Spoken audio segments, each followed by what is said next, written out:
வணக்கம். நம்ம சேனலினுடைய ஜோதிட பிரிவு ரசிகர்களுக்காக வேண்டி இன்றைக்கு ஒரு ஜோதிட பதிவு. நீண்ட காலம் ஆயிடுச்சு, ஜோதிடம் சம்பந்தமாக எந்தையும் பதிவுமே போடாமல் தொடர்ந்து திருமந்திரம் தொடராக வந்து கொண்டிருக்கிறது என்று சில அன்பர்கள் தொலைபேசியில் தொடர்பு கொண்டு கேட்டார்கள். அவர்களை மகிழ்விப்பதற்காக இன்று ஒரு சுவாரஸ்யமான ஜோதிட தலைப்பை எடுத்துக்கொண்டு அதில் சிந்திக்கப் போகிறோம். அந்த தலைப்பு என்ன? உடல் அமைப்பும் ஜாதகமும். உடல் அமைப்பும் ஜாதகமும். ஒருவருடைய உருவ அமைப்புக்கும் ஜாதகத்துக்கும் தொடர்பு இருக்கா அப்படின்னு ஆராய்ச்சி பண்ணி பார்த்தா நிச்சயமாக தொடர்பு இருக்கிறது. எந்த கிரகங்கள் அவருடைய ஜாதக கட்டத்தில் வலுவாக இருக்கிறார்களோ அந்த கிரகங்களை பொறுத்து அவருடைய உடல் அமைப்பு எவ்விதமாக மாறுபடுகிறது என்பதைத்தான் இதில் பார்க்க போகிறோம். இதில் என் ஜான் உடம்பிற்கு சிரசே பிரதானம்னு சொல்கிறாங்க. அதே மாதிரி ஒருவனுடைய அழகு அவருடைய முக லாவண்யத்தை பொறுத்து தான் இருக்கிறது. முகம் எப்படி இருக்குதுயா அப்படிங்கிறத பொறுத்து தான் இருக்குது. அப்போ தலை எப்படி இருக்கிறது? பொதுவாகவே ஒரு ஜாதகத்தில் லக்னம் என்று சொல்லப்படக்கூடிய இடம்தான், லக்னமும் லக்னாதிபதியும் தான் ஒருவனுடைய உடல் அமைப்புக்கு மிக முக்கிய பங்கு வகிக்கிறது. உங்களுடைய ஜாதக கட்டத்தை எடுத்து நீங்கள் பார்த்தீர்களானால் அதில் 12 கட்டங்கள் இருக்கும். அதில் ஏதேனும் ஒரு கட்டத்தில் லா என்று போட்டிருக்கும். அந்த லா என்று போட்டிருக்கக்கூடிய கட்டம் 1 என்று எண்ண வேண்டும். அதன் பின்னர் கிளாக்வைஸ் டைரக்ஷனில் அடுத்தடுத்த கட்டங்களை 2, 3, 4, 5, 6, 7, 8, 9, 10, 11, 12 என்று குறிப்பிட வேண்டும். இப்போ இதை நீங்கள் உங்கள் ஜாதக கட்டத்தை எடுத்து அதில் லானா எங்கேங்கிறத பார்த்துட்டு பென்சில்ட்டு லானாவை 1ன்னு போட்டுட்டு அடுத்த கட்டத்தை 2ன்னு போட்டுட்டு 12ஐயும் போட்டுக்கிட்டீங்கன்னா தான் இப்போ நம்ம சொல்லக்கூடிய கருத்துக்கள் உங்களுக்கு புரியக்கூடியதாக இருக்கும். இந்த லக்னத்தினுடைய அதிபதி நன்றாக இருக்க வேண்டும். உதாரணமாக ஒருத்தருக்கு தனுசு லக்னம் என்று எடுத்துக்கொண்டால் தனுசு லக்னத்திற்குரிய அதிபதியான வியாழன் வலுவாக இருக்க வேண்டும். வலுவாக இருக்கணும்னு சொல்கிறீங்கன்னா என்னது? அந்த லக்னத்திற்குரிய அதிபதி 1, 4, 7, 10 ஸ்தானங்களிலோ, நாங்கள் ஏற்கனவே நம்பர் போட சொல்லியிருக்கேன்ல, அந்த இடங்களில் 4, 7, 10ங்கிற இடங்கள்லையோ 5, 9ங்கிற இடங்கள்லையோ இருக்க வேண்டும். முதலாவது கண்டிஷன் இதுதான். ஒருவருடைய லக்னமும் லக்னாதிபதியும் வலுவாக இருந்தார்களே ஆனால் இந்த இடங்களில் இருந்து அதற்கு கூடுதல் பலமாக சுப கிரகங்கள் என்று சொல்லக்கூடிய வியாழன், புதன், சுக்கிரன், வளர்பிறை, சந்திரன் இவர்களால் பார்க்கப்பட்டால் அந்தந்த கிரகங்கள் எங்கிருந்து பார்க்கின்றனோ அதுக்கு தகுந்தபடி அவர்களுடைய உடலினுடைய பாகங்கள் வனப்பு மிகுந்ததாக இருக்கும். இந்த லக்னத்துடன் சேர்ந்து மற்ற பாவ அமைப்புகளும் எப்படி இருக்கின்றன என்பதை ஆராய்ச்சி செய்து பார்த்தால்தான் உங்களுடைய மொத்த உருவ அமைப்பு எப்படி இருக்கும் என்பதை விளங்க முடியும். இப்போ லக்னம் என்று சொல்லக்கூடியது தலைப்பகுதியை குறிக்கிறது. அப்போ ஒருவருக்கு லக்னம் நன்றாக இருந்தால் தலைப்பகுதி நன்றாக இருக்கும், வனப்பாக இருக்கும். அதனுடன் சேர்ந்து 2ஆம் இடம், நீங்கள் அந்த 2வது இடத்துக்குரிய அதிபதியும் இதே மாதிரி, 2ஆம் இடத்துக்குரிய அதிபதியும் இதே மாதிரி வலுவாக இருந்தால் 4, 7, 10 இடங்களிலோ 5, 9 இடங்களிலோ வலுவாக இருந்து சுபகிரகங்களால் பார்க்கப்பட்டால் இந்த 2ஆம் இடம் குறிக்கக்கூடிய அங்க அவயங்கள் அனைத்தும் மிகவும் அழகாக இருக்கும். மான்விழியால், மீன்விழியால், வேல்விழியால் என்று சொல்கிறார்களே, அவர்களுக்கு எல்லாம் மான்விழியும் மீன்விழியும் வேல்விழியும் இருக்கக்கூடிய அவர்களுக்கு எல்லாம் லக்னாதிபதியும் நன்றாக இருந்து இந்த 2ஆம் இடத்துக்குரிய அதிபதியும் 4, 7, 10 இடங்களிலோ 5, 9 இடங்களிலோ இருந்து சுபகிரகங்களால் பார்க்கப்பட்டால் அழகான கண்ணமைப்பு உடையவர்களாகவும் அழகான நாசி அமைப்பு உடையவர்களாகவும் அழகான உதடு அமைப்பு உடையவர்களாகவும் மொத்தத்தில் அழகான முகம் உடையவர்களாகவும் இருப்பார்கள். அப்போ அழகான முகம் உடையவர்களாக இருக்கக்கூடிய அமைப்பு என்னவென்றால் முதலில் சொன்ன லக்னாதிபதி வலுவாக இருக்கக்கூடியது அனைத்துக்குமே தேவையானது. அதன் பின்னர் 2ஆம் இடத்திற்குரிய அதிபதி வலுவாக இருந்து சுபகிரகங்களால் பார்க்கப்பட்டால் கண், மூக்கு, உதடு இவைகள் அனைத்துமே நன்றாக இருக்கும், அழகாக இருக்கும், பிறரை ஈர்க்கும் வண்ணமாக இருக்கும். அந்த 2ஆம் இடத்துக்குரிய அதிபதி வலுவாக இருந்தால்தான் உங்களுக்கு கூந்தலும் நிறைய வளரும். சில பேருக்கு முடி உதிர்தல் பிரச்சனை இருக்கிறது, சில பேருக்கு முடி கால் வரை எட்டி கொண்டு இருக்கிறது, தொட்டு கொண்டு இருக்கிறது என்றால் இந்த 2ஆம் இடத்து அதிபதியும் வலுவாக இருந்து சனி பகவானும் உங்களுடைய ஜாதக கட்டத்தில் 4, 7, 10 இடங்களிலோ 5, 9 இடங்களிலோ வலுவாக இருந்தார்களே ஆனால், ஆட்சியாகவோ உச்சமாகவோ இருந்தார்களேயானால் உங்களுக்கு அடர்த்தியான நீளமான கூந்தல் இருக்கும். அப்படி இல்லாமல் சனி பகவான் 6, 8 என்ற இடங்களில் இருந்தால், லக்னாதிபதி வலுவாக இருந்து 2ஆம் இடத்துக்குரியவன் வலுவாக இருந்து சனி பகவானும் வலுவாக இருந்தால் அழகான நீண்ட கூந்தலை உடையவர்களாக இருப்பார்கள். லக்னாதிபதியும் வலு இழந்து இருந்து 2ஆம் இடத்துக்குரியவனும் வலு இழந்து இருந்து சனி பகவானும் வலு இழந்து இருந்தால் அவர்களுக்கு முடி உதிர்தல் பிரச்சனை இருக்கும். இளமையிலேயே வழுக்கை விலகக்கூடிய வாழ்க்கை அமைப்பு தான் இருக்கும். அப்போ எல்லாமே கிரகங்களை பொறுத்து தான் இவை எல்லாமே அமைகின்றன. இப்போ 1ஆம் இடம் எல்லாருக்கும் சிறப்பாக இருந்து 2ஆம் இடமும் சிறப்பாக இருந்தால் கண், மூக்கு, உதடு, மொத்த முக அமைப்பு அனைத்துமே பிறரை வசீகரிக்கக்கூடியதாக இருக்கும். 3ஆம் இடம் காதுவை குறிக்கிறது, கழுத்து பகுதியை குறிக்கிறது, தோல் பகுதியை குறிக்கிறது. அழகான உருவமைப்பு இருக்கிறதுக்கு எல்லா ஜாதகங்களிலும் லக்னாதிபதி வலுவாக இருக்க வேண்டும். லக்னாதிபதி வலுவாக இருந்து 4, 7, 10 இடங்களிலோ 5, 9 இடங்களிலோ இருந்து சுபகிரகங்களால் பார்க்கப்பட்டு விட்டது. First part over. அடுத்து 3ஆம் இடத்து அதிபதி வலுவாக இருந்தால், இப்போ தனுசு லக்னமாக இருந்தால் 3ஆம் இடத்து அதிபதி அது சனி பகவான்.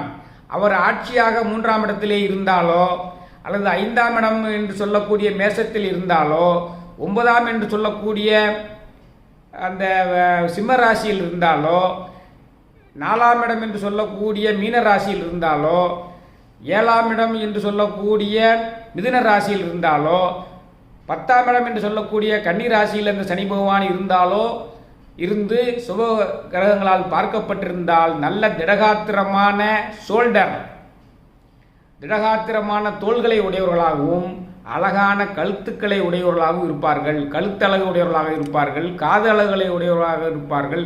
இதுக்கு லக்னாதிபதியும் வலுவாக இருந்து 3ஆம் இடத்துக்குரியவனும் வலுவாக இருக்க வேண்டும். கழுத்து பகுதி அதே மாதிரி லக்னாதிபதி வலுவாக இருந்து 4ஆம் இடத்துக்குரியவன் வலுவாக இருந்தால், ஏற்கனவே நான் உதாரணத்திற்காக விளக்கி சொன்ன மாதிரி தனுசு லக்னத்திற்கு 4ஆம் இடம் மீனம், அது வியாழனுடைய வீடு. அப்போ அந்த வியாழன் பகவான் லக்னாதிபதியும் வலுவாக இருந்து இந்த வியாழ பகவானும் வலுவாக இருந்தால் 4, 7, 10 இடங்களிலோ 5, 9 இடங்களிலோ இருந்து ஆட்சியாகவோ உச்சமாகவோ இருந்து சுபகிரகங்களால் பார்க்கப்பட்டிருந்தால் அவர்கள் அழகான நீளமான நல்ல கைகளை உடையவர்களாகவும் மார்பு பகுதி விரிந்த மார்பினை உடையவர்களாகவும் அழகான மார்பினை உடையவர்களாகவும் இருப்பார்கள். அந்த மார்பு பகுதியில் உள்ள அங்க அவயங்கள் எல்லாமே மிகவும் அழகாக இருக்கும். எல்லா அமைப்புகளுக்கும் லக்னாதிபதி வலுவாக இருக்க வேண்டும். அதான் overall structure of the human body. அதன் பின்னர் அந்தந்த உறுப்புகளுக்குரிய பாகங்களும் கட்டங்களும் வலுவாக இருக்க வேண்டும். அதே மாதிரி லக்னாதிபதி வலுவாக இருந்து 5ஆம் இடத்துக்குரியவனும் வலுவாக இருந்தால், 5ஆம் இடம் என்பது வயிற்றுப்பகுதியை குறிக்கிறது. 5ஆம் இடம் என்பது வயிற்றுப்பகுதியை குறிக்கிறது. அழகான ஆளிலை போன்ற வயிறுகளை உடையவர்கள் என்று சொல்கிறார்கள் இல்லையா, அழகான வயிறுகளை உடையவர்களாக இருப்பார்கள். 5ஆம் இடத்துக்குரியவன் வலுவாக இருக்க வேண்டும். 4, 7, 10 இடங்களிலோ 5, 9 இடங்களிலோ இருந்து சுபகிரகங்களால் பார்க்கப்பட்டிருந்தால் அழகான வயிற்றுப்பகுதியை உடையவர்களாக இருப்பார்கள். அடுத்து 6ஆம் இடம் லக்னாதிபதியும் வலுவாக இருந்து 6ஆம் இடத்துக்குரியவன் வலுவாக இருந்தால் மேற்சொன்ன இடங்களில் இருந்து சுபகிரகங்களால் பார்க்கப்பட்டிருந்தால் அடிவயிறு, இடுப்பு போன்ற இடங்கள் மிகவும் அழகாகவும் வனப்பாகவும் இருக்கும். பாசிட்டிவாக தான் சொல்லிக்கிட்டே வரேன் எல்லாத்தையுமே. 4, 7, 10, 5, 9 இடங்களில் இல்லாமல் 6, 8 இடங்களில் இருந்தால் அந்த பகுதிகள் வனப்பு குறைந்தவர்களாகவும் அந்த பகுதிகளினால் அடிக்கடி மருத்துவரிடம் செல்லக்கூடிய சூழ்நிலையாகவும் இருக்கும்.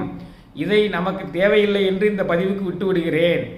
அடுத்து மீண்டும் ஒரு பதிவில் தான் இந்த கிரக அமைப்புகளும் உடல் பிணிகளும் என்பதை பற்றி இன்னும் தனியாக பேசணும். அடுத்து லக்னாதிபதியும் 7ஆம் இடத்துக்குரியவனும் வலுவாக இருந்தால் ஜனன உறுப்புகளுக்குரிய மண்டலங்கள் வலுவாக இருக்கும். ஆணுக்குமாக இருந்தாலும் சரி, பெண்ணுக்குமாக இருந்தாலும் சரி. லக்னாதிபதியும் வலுவாக இருந்து 7ஆம் இடத்துக்குரியவன் வலுவாக இருந்தால் ஜனன மண்டலங்கள், பிறப்புக்கு காரணமான அந்த உடல் அங்க அவயங்கள் அனைத்துமே வலுவானதாகவும் ஆரோக்கியமானதாகவும் ஆணுக்கும் பெண்ணுக்கும் இருக்கும்.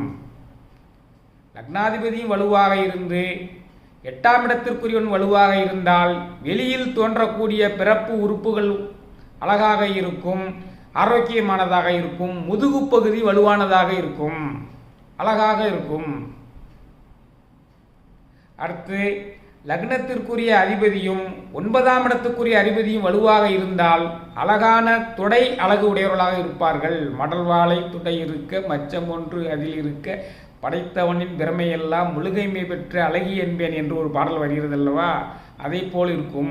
லக்னாதிபதியும் வலுவாக இருந்து 9ஆம் இடத்துக்குரியவனும் வலுவாக இருந்தால் 4, 7, 10 இடங்களிலோ 5, 9 இடங்களிலோ இருந்தால் அழகான தொடை உடையவர்களாக இருப்பார்கள். லக்னாதிபதியும் வலுவாக இருந்து 10ஆம் இடமும் வலுவாக இருந்தால், 10ஆம் இடத்துக்குரிய அதிபதியும் வலுவாக இருந்தால், 10ஆம் இடத்தையோ 10ஆம் இடத்திற்குரிய அதிபதியோ சுபகிரகங்கள் பார்வையிட்டு கொண்டிருந்தால் முழங்கால் பகுதிகள் ஆரோக்கியமானதும் வலுவானதாகவும் இருக்கும். சரி, லக்னாதிபதியும் 11ஆம் இடத்துக்குரியவனும் இதே போல வலுவாக இருந்தால் கணுக்கால் பகுதிகள் அழகாகவும் வலுவானதாகவும் இருக்கும். லக்னாதிபதியும் 12ஆம் இடத்துக்குரியவன் வலுவாக இருந்தால் அழகான பாதங்களை உடையவர்களாகவும் பாதங்கள் ஆரோக்கியமாக உள்ளதாகவும் இருக்கும். அந்த பாதங்கள் எல்லாம் வெடிப்புகள்லாம் வராமல் இருக்கணும்னா லக்னாதிபதியும் வலுவாக இருந்து 4, 7, 10 இடங்களில் இருந்து 5, 9 இடங்களில் இருந்து ஆட்சி உச்சமாக இருந்து சுபகிரகங்களால் பார்க்கப்பட்டு 12ஆம் இடத்துக்குரிய அதிபதியும் ஆட்சி உச்சியுமாக இருந்து 4, 7, 10 இடங்களில் இருந்து 5, 9 இடங்களில் இருந்து சுபகிரகங்களால் பார்க்கப்பட்டிருந்தால் அழகான பாத அமைப்புகளை உடையவர்களாகவும் அதில் வெடிப்பு விழாத தன்மையுடையவர்களாகவும் இருப்பார்கள். ஆக இந்த உடல் அமைப்பிற்கும் ஜாதக கட்டங்களுக்கும் தொடர்பு இருக்கிறது, கிரகங்களுக்கும் தொடர்பு இருக்கிறது. யாருடைய ஜாதகங்களிலெல்லாம் சூரியன் வலுவாக இருக்கிறதோ, ஆட்சி உச்சமாகவோ 4, 7, 10 கேந்திரங்களிலோ 5, 9 ஸ்தானங்களிலேயோ இருந்தால் சூரியன் தான் இடைவிடாமல் ஓடிக்கொண்டிருப்பதால் தான் இந்த உலகம் இயங்கிக் கொண்டிருக்கிறது. அதே போல சூரியன் வலுவாக இருக்கக்கூடியவர்களுக்கு வலுவான எலும்பு அமைப்பு உடையவர்களாகவும் இதய அமைப்பு வலுவாக உள்ளவர்களாகவும் இருப்பார்கள். வலது கண் அழகாகவும் ஆரோக்கியமானதாகவும் இருக்கும். சூரியன் வலுவாக இருக்கக்கூடிய ஜாதக அமைப்பில் பிறந்தவர்களுக்கு வலுவானது என்றால் 4, 7, 10 இடங்களிலோ 5, 9 இடங்களிலோ இருக்க வேண்டும். ஆட்சியாகவோ உச்சமாகவோ இருக்க வேண்டும். சுபகிரகங்களால் பார்க்கப்பட வேண்டும். அதுக்கு தான் நீங்கள் முதல்ல நம்பரை போட்டு வச்சுக்கிடுங்கன்னு சொன்னேன். உங்கள் எல்லாத்துக்குமே உங்களுடைய ஜாதகத்தை பற்றிய ஒரு நாலேஜை கொடுக்கறதுக்கு தான் இந்த பதிவுகளினுடைய நோக்கம். அதே போல் யாருடைய ஜாதகத்திலாவது சந்திரன் வலுவாக இருந்தால், ஆட்சியாகவோ உச்சமாகவோ இருந்தால், கடகராசியாகவோ ரிஷப ராசியாக இருந்தால் அது ஆட்சியாகவோ உச்சமாகவோ இருக்கும். ஆனால் அந்த இடங்கள் 6, 8, 12 இடங்கள் இல்லாமல் இருக்க வேண்டும். சுபகிரகங்களால் பார்க்கப்பட்டிருக்க வேண்டும். அப்படி இருந்தால் இடது கண்ணை குறிக்கக்கூடியது சந்திர பகவான், மனதை குறிக்கக்கூடியது சந்திர பகவான். மிகவும் ஆரோக்கியமான மனநிலை உள்ளவர்களாக இருப்பார்கள். அழகான இடது கண் உடையவர்களாக இருப்பார்கள்.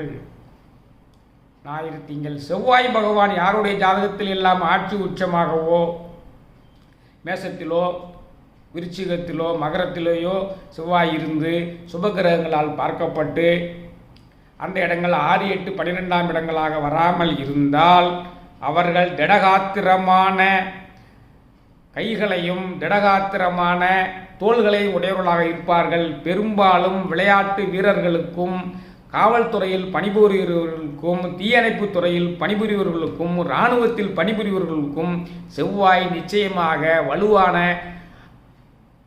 ஒரு அமைப்பில் தான் இருக்கும். அடுத்து யாருடைய ஜாதகத்தில் எல்லாம் புதன் வலுவாக இருக்கிறதோ அவர்கள் பளபளப்பான அழகான மின்னக்கூடிய தோலை உடையவர்களாகவும், அற்புதமான அழகான நரம்பு அமைப்புகளை உடையவர்களாகவும், இந்த நரம்பு மண்டலத்தில் பிரச்சனை இல்லாதவர்களாகவும், அழகான தோள்களை உடையவர்களாகவும், நுரையீரல் வலுவாக உள்ளவர்களாகவும் இருப்பார்கள். யாருடைய ஜாதகத்தில் எல்லாம் வியாழன் வலுவாக இருக்கிறதோ, வியாழன் வலுவாக இருக்கணும், தனுசு ராசியிலையோ மீன ராசியிலையோ இருக்கணும், கடக ராசியில் இருக்கணும். அந்த இடங்கள் 6, 8, 12 இடங்கள் இல்லாமல் இருக்கணும். சுபகிரகங்களால் பார்க்கப்பட்டிருக்கணும். வியாழன் வலுவாக இருந்தால் அழகான வயிறு அமைப்பு உடையவர்களாக இருப்பார்கள். வெள்ளி யாருடைய ஜாதகத்தில் எல்லாம் சுக்கிரன் என்று சொல்லப்படக்கூடிய வெள்ளி வலுவாக இருக்கிறதோ அவர்களுடைய ஜனன மண்டலங்கள், பிறப்புக்கு காரணமான அங்க அவயங்கள் அனைத்துமே ஆரோக்கியமானதாக இருக்கும். எந்த விதமான குறைபாடுகள் இல்லதாக இருக்கும். ஆட்சி உச்சமாகவோ இருந்து சுபகிரகங்களால் பார்க்கப்பட்டு அந்த இடங்கள் 6, 8, 12 இடங்களாக இல்லாமல் இருந்தால் அவர்களுடைய ஆரோக்கியமான பிறப்பு உறுப்பு மண்டலங்களை உடையவர்களாக இருப்பார்கள். சனி பகவான் யாருடைய ஜாதகத்தில் எல்லாம் வலுவாக இருக்கிறதோ அவர்கள் வலுவான தசை அமைப்புகளை உடையவர்களாக இருப்பார்கள். தசைகள் வலுவாக இருக்கும். சனி பகவான் அதுக்கு தான் காரணமானவன், தொடைக்கும் காரணமானவன். ஆக இந்த மாதிரி அமைப்புகளில் இருந்தால் அந்தந்த கிரகங்களுக்கு தக்கவாறு அந்த உறுப்புகள் அழகானதாகவும் ஆரோக்கியமானதாகவும் இருக்கும். ராகு பகவான் யாருடைய ஜாதகத்தில் எல்லாம் வலுவாக இருக்கிறதோ 4, 7, 10 இடங்களிலோ 5, 9 இடங்களிலோ இருந்து சுபகிரகங்களால் பார்க்கப்பட்டு இருந்தால் 6, 8, 12 இடங்களில் இல்லாமல் இருந்தால் அவர்களுக்கு முழங்கால் பகுதி ஆரோக்கியமானதாகவும் வலுவானதாகவும் இருக்கும். கேது பகவான் யாருடைய ஜாதகத்தில் எல்லாம் வலுவாக இருக்கிறாரோ அவர்களுக்கு பாதப்பகுதிகள் வலுவாக இருக்கும். இதையெல்லாம் இந்த உடல் அமைப்பிற்கும் ஜாதகத்திற்கும் கிரகங்களுக்கும் தொடர்புகள் இருக்கிறது. புரிகிறதா? சனி பகவான் யாருடைய ஜாதகத்திலாவது லக்னத்திலேயே இருந்தால் சனி பகவானாவது ராகு பகவானாகவோ இருந்து இருவரில் ஒருவரோ அல்லது இருவருமோ இருந்தால் தலையில் மச்சம் இருக்கும். அதே சனி பகவான் 2ஆம் இடத்தில் இருந்து ராகு பகவானும் 2ஆம் இடத்தில் இருந்தால், சனி பகவான் அல்லது ராகு பகவான் யார் 2ஆம் இடத்தில் இருந்தாலும் சுபகிரகங்கள் பார்வையின்றி இருக்கும் பொழுது அவர்களுடைய முகத்தில் மச்சம் தோன்றும். மச்சம் கட்டாயமாக இருக்கும். சனியும் செவ்வாயும் 2ஆம் இடத்தில் இருந்தால் முகத்தில் சிறு வெட்டு காயத்தால் ஏற்பட்ட தழும்புகள் இருக்கும். இந்த மாதிரி உடல் அமைப்புகளுக்கு எல்லாமே தொடர்பு இருக்கிறது. 3ஆம் இடத்தில் சனி பகவான் இருந்தாலோ ராகு பகவான் இருந்தாலோ அல்லது இருவரும் இருந்தாலோ கழுத்து பகுதியில் மச்சங்கள் இருக்க வாய்ப்பு இருக்கிறது. அதே மாதிரி செவ்வாய் பகவானும் சனி பகவானும் இருந்தால் வெட்டுக்காயங்களால் ஏற்பட்ட தழும்புகள் இருப்பதற்கு வாய்ப்பு இருக்கிறது. 4ஆம் இடத்தில் இந்த சனி பகவான் ராகு பகவான் இருந்தால் மார்பு பகுதியில் மச்சம் இருக்க வாய்ப்பு இருக்கிறது. சனி பகவானும் செவ்வாய் பகவானும் இருந்தால் காயத்தினால் ஏற்படக்கூடிய தழும்புகள் ஏற்படக்கூடிய வாய்ப்புகள் இருக்கிறது. 4ஆம் இடம் தான் கை. அதனால் கையிலையும் அதே மாதிரி சனி பகவான் இருந்தால் கையில் மச்சம் இருக்கும். செவ்வாய் பகவான் இருந்தால் தழும்புகள் இருக்கும். 1 முதல் 6 முதல் உள்ள கிரகங்கள் உடம்பினுடைய வலது பக்கத்தை குறிக்கின்றன. 1 முதல் 6 பாவங்கள் லக்ன பாவத்திலிருந்து தொடங்கி கிளாக் வைஸாக எண்ணிக்கொண்டு வரும் பொழுது 6 பாவங்கள் லக்னம், 2ஆம் இடம், 3ஆம் இடம், 4ஆம் இடம், 5ஆம் இடம், 6ஆம் இடம் பூரா வலது பக்கத்தினுடைய உறுப்புகளை குறிக்கின்றன. 7ஆம் இடத்திலிருந்து 12ஆம் இடத்துக்குரியவை உடல் பகுதியினுடைய இடது பக்கத்தை குறிக்கின்றன. 4ஆம் இடம் வலது பக்க கை, வலது கை என்றால் 10ஆம் இடம் இடது பக்கத்தினுடைய கை. அப்போ 4ஆம் இடத்துல சனி இருந்துச்சுன்னா வலது கையில் மச்சம் இருக்கும். 10ஆம் இடத்துல சனி இருந்துன்னா இடது கையில் மச்சம் இருக்கும். வலது மார்பு இடது மார்பும் அதே மாதிரி தான். ஆக இந்த மாதிரி உடல் அமைப்புகளுக்கும் கிரகங்களுக்கும் நிச்சயமாக தொடர்புகள் இருக்கின்றன. அதன்படிதான் அங்க அவயங்கள் அமைகின்றன. ஒருவருக்குரிய ரேகை மாதிரி இன்னொருவருக்கு இருக்கவே மாட்டேது இல்லையா? அதிலிருந்தே தெரிய வேண்டாமா கிரகங்களுக்கும் உடல் அமைப்புக்கும் தொடர்பு இருக்கிறது என்று? உடல் அமைப்புக்கும் ஜாதக அமைப்பிற்கும் நிச்சயமாக தொடர்பு இருக்கிறது. நீங்கள் எந்த ஊரில் யாருக்கு எப்படி பிறக்க வேண்டும், உங்களுடைய உடல் அமைப்பு எப்படி இருக்க வேண்டும் என்பதெல்லாம் தீர்மானிக்கப்பட்டது. தீர்மானிக்கப்பட்ட வாழ்க்கையைத்தான் நாம் வாழ்ந்து கொண்டிருக்கிறோம். நாம செய்வதற்கு எதுவுமே இல்லை. வினைப்பையினை வெல்வதற்கு வேதம் முதலாம் அனைத்தாய நூல் அகத்தும் இல்லை. நினைப்பதென கண் உருவதலால் கவலைப்படேல் நெஞ்சே விண்ணுருவார்க்கில்லை விதி. நினைப்பதென கண் உருவதலால் கவலைப்படேல் நெஞ்சே விண்ணுருவார்க்கில்லை விதி. நீ தேவலோகத்தை அடையும் வரை மீண்டும் மீண்டும் பிறந்து உன்னுடைய வினைப்பையினை கடந்து சென்று தேவர்களில் ஒருவனாக நீ மாறிவிட்டால் அப்பொழுதுதான் உனக்கு வினைப்பதிவு கிடையாது. வினைப்பையினை நீ அனுபவிக்காமல் தப்பித்து விடுவாய். அதுவரை உன்னுடைய ஊழ்வினை உடுத்து வந்து ஊட்டும். அதற்கு தக்கவாறு தான் நீ எங்கு பிறக்கிறாய், எப்படி பிறக்கிறாய், எப்படி இருக்கிறாய் என்பதெல்லாம் அமைவது என்பதுதான் இந்த பதிவினுடைய முடிவாக உங்களுக்கு சொல்கிறேன். ஜோதிட அன்பர்களுக்கு இந்த பதிவு பிடித்திருக்கும் என்று நினைக்கிறேன். உங்களுடைய ஜாதகத்தை நீங்களே எடுத்துக்கொண்டு சற்று சிந்தித்து ஆராய்ச்சி பண்ணி சந்தோஷமாக இருங்கள் என்று சொல்லி இந்த உரையை நிறைவு செய்கிறேன். மற்றும் ஒரு ஜோதிட பதிவில் உங்களை சந்திக்கும் வரை உங்களிடமிருந்து விடைபெறுகிறேன். வான்மிகில் வளாது பெய்க, மலிவளம் சுரக்க, மன்னன் கோன்முறை அரசு செய்க, குறைவிலாது உயிரல் வாழ்க. நான்மறை அறங்கள் ஓங்க, நற்றவம் வேள்வி மல்க. மேன்மைகொள் செய்வ நீதி விளங்குக உலகமெல்லாம். மேன்மைகொள் செய்வ நீதி விளங்குக உலகமெல்லாம். வணக்கம்.